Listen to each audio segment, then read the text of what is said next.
Hi കൂട്ടുകാരെ, എല്ലാവർക്കും സുഖമാണോ? ഇന്ന് എൻ്റെ മക്കളുടെ വെഡ്ഡിങ് ആനിവേഴ്സറി ആണ്. അപ്പം ഞാൻ വിചാരിച്ചു പെട്ടെന്ന് കുക്കറിനകത്തൊരു ബിരിയാണി ഉണ്ടാക്കാമെന്ന്. 2-3 സ്പൂൺ നെയ്യ് ഒഴിച്ചിട്ടുണ്ട്. ഗ്രാമ്പു ഇട്ട് കൊടുക്കാം, കറുകപ്പട്ട, കുരുമുളക്, കുറച്ച് തക്കോലം. ഇത് ചെറുതായി ഒന്ന് ചൂടായി വരട്ടെ.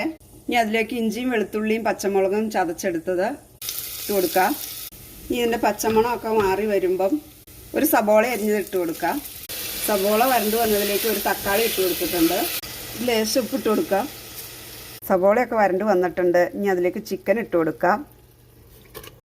ഞാൻ ഏകദേശം 1/2 കിലോ എല്ലില്ലാത്ത ചിക്കനാണ് ഇട്ട് കൊടുത്തേക്കുന്നത്. നിങ്ങൾക്ക് എല്ലുള്ള ചിക്കൻ വേണമെങ്കിൽ ഇടാം.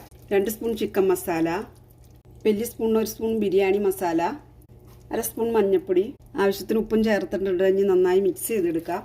മിക്സ് ചെയ്തിട്ടുണ്ട്. ഇനി നമുക്ക് മല്ലിയില ഇട്ട് കൊടുക്കാം, ലേശം പുതിനയില. കുക്കർ അടച്ചു വെച്ച് തീ കുറച്ച് വെച്ച് ചിക്കൻ പകുതി ഒന്ന് വേവിച്ചെടുക്കാം.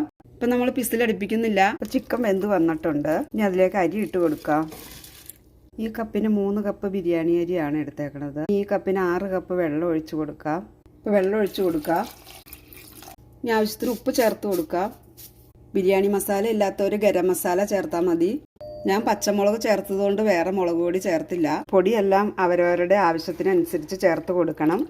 തീ കുറച്ച് വെച്ച് 2 വിസിലടിപ്പിക്കുക. നന്നായി മിക്സ് ചെയ്യാൻ വേണ്ടി ഞാൻ വേറൊരു പാത്രത്തിലേക്ക് മാറ്റി. അപ്പം ഞങ്ങളൊരു കേക്ക് വാങ്ങിച്ചു മുറിക്കാൻ.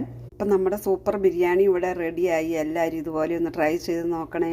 1/2 മണിക്കൂർ കൊണ്ട് തയ്യാറാക്കാവുന്ന ബിരിയാണിയാണ്. സാലഡ് ഒന്നും ഇല്ലെങ്കിലും കഴിക്കാൻ നല്ല ബിരിയാണിയാണ്. എൻ്റെ വീഡിയോ ഇഷ്ടപ്പെട്ട സബ്സ്ക്രൈബ് ചെയ്യാനും ഷെയർ ചെയ്യാനും ലൈക്ക് ചെയ്യാനും ഒന്നും മറക്കരുത്.